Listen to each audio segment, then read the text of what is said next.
Penuntut umum memohon kepada majelis hakim yang mengadili perkara ini dengan menyatakan menolak seluruh dalil eksepsi atau nota keberatan penasihat hukum terdakwa Ferdi Sambo.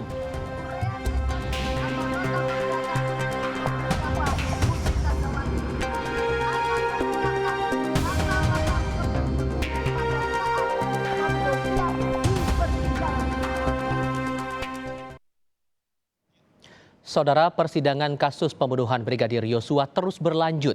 Pada persidangan Kamis kemarin, Jaksa Penuntut Umum meminta majelis hakim menolak eksepsi dan melanjutkan persidangan mantan Kadif Propam Polri ini.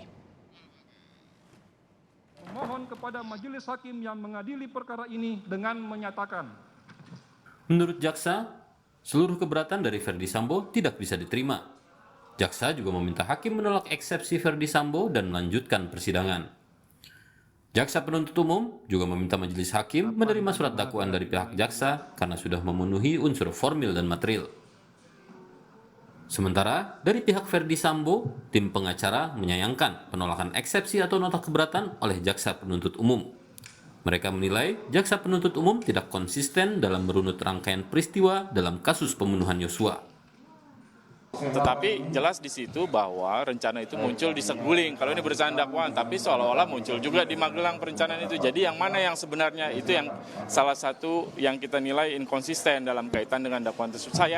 Sayangnya itu tidak ditanggapi atau dijawab dengan jelas di dalam tanggapan jaksa barusan.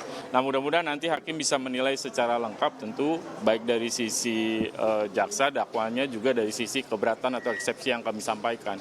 Nanti kita harapkan putusan hakim sekali lagi bisa objektif dan bisa menilai. Apapun putusannya tentu kita hormati. Soal eksepsi Ferdi Sambo dan penolakan jaksa, Guru Besar Bagian Hukum Acara Pidana Universitas Sudirman Purwokerto Hibnu Nugroho menyebut ada perbedaan subjektif dan objektif perkara dari jaksa dan kuasa hukum Ferdi Sambo. Hibnu menilai jaksa akan bersikukuh bahwa sidang harus berlanjut dengan mengacu pada korban dan lokasi terjadinya pembunuhan yang sudah jelas terbukti dan telah memenuhi unsur formil dan material.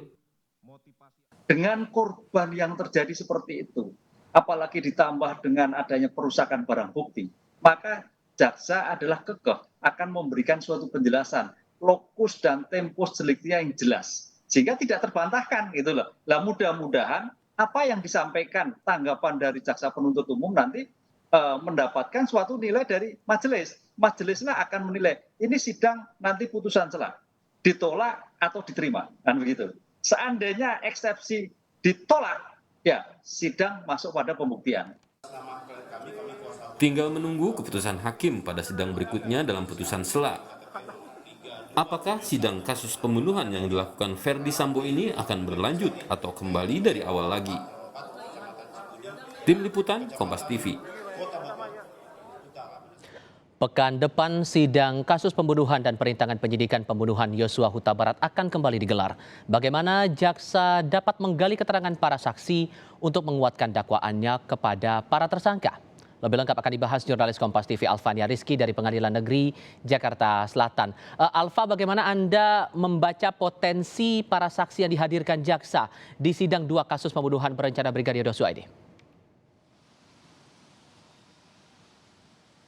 Tiffal dan juga saudara, bahwa jaksa penuntut umum sudah menjawab nota keberatan terhadap Ferdi CS atau Ferdi Sambo CS atas kasus pembunuhan berencana. Artinya hanya tinggal menantikan putusan selah yang akan ditentukan oleh majelis hakim. Apakah persidangan ini akan berlanjut atau justru harus mulai lagi dari pembacaan dakwaan. Tapi kalau dilihat dari tanggapan majelis hakim kemarin ketika terjadi sempat situasi panas begitu dalam proses persidangan dalam tanggapan JPU terhadap eksepsi dari pihak Ferdi Sambo, ini nampaknya persidangan akan terus berlanjut dengan menghadirkan saksi-saksi. Karena kalau dilihat memang dakwaan yang isi dakwaan yang sudah dijabarkan oleh pihak jaksa penuntut umum ini sudah cukup menguraikan begitu apa yang terjadi dalam kasus proses pembunuhan berencana atas Brigadir Yosua Huta Barat. Siapa saja yang akan menjadi saksi tentu saja ini bisa dilihat dari bagaimana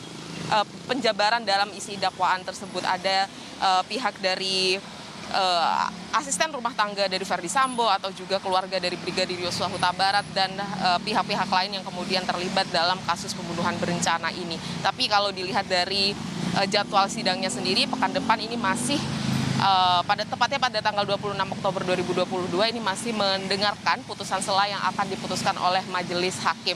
Saya jabarkan sedikit untuk Anda terkait dengan eksepsi yang kemarin sempat terjadi atau tanggapan JPU terhadap eksepsi tersebut, di mana JPU meminta majelis hakim untuk tetap melanjutkan proses persidangan karena dari isi dakwaan yang sudah disampaikan oleh JPU ini sudah cukup cermat.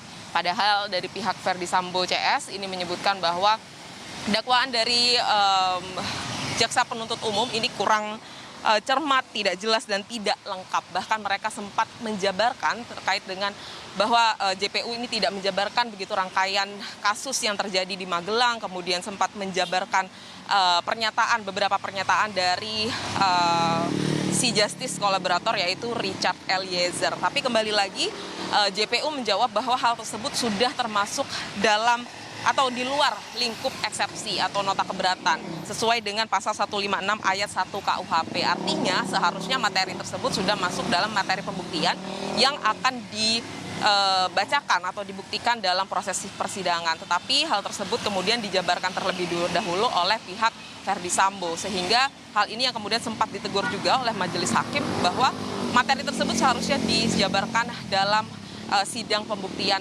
saksi-saksi. Kemudian selanjutnya terkait dengan eksepsi dari Kuat Ma'ruf dan juga Ricky Rizal, ini juga majelis hakim akan segera memberikan putusan sela karena JPU juga menolak atas nota keberatan yang diajukan oleh Kuat Ma'ruf dan Ricky Rizal untuk dilepaskan dari dakwaan yang sudah dibacakan oleh jaksa penuntut umum. Selain pekan depan kita menantikan sidang putusan sela, Tifal dan juga saudara, pekan depan ini juga ada sidang dari Richard Eliezer dengan pembuktian saksi yang diajukan oleh jaksa penuntut umum karena Richard Eliezer sendiri tidak mengajukan nota keberatan atas dakwaan yang sudah dibacakan oleh jaksa penuntut umum. Kemudian selain sidang pembunuhan berencana, pekan depan ini Tifal dan juga saudara ada sidang terkait dengan perintangan penegakan hukum, dalam hal ini penyidikan yang akan digelar pada tanggal 27 Oktober untuk tersangka atau terdakwa Hendra dan Agus Nurpatria dengan pembuktian saksi yang diajukan oleh jaksa penuntut umum. Selanjutnya tanggal 28 Oktober ada sidang dari terdakwa Arif Rahman dengan agenda mendengarkan nota keberatan dari pihak Arif Rahman. Tifal. Dari Pengadilan Negeri Jakarta Selatan, Alvania Rizky melaporkan. Terima kasih.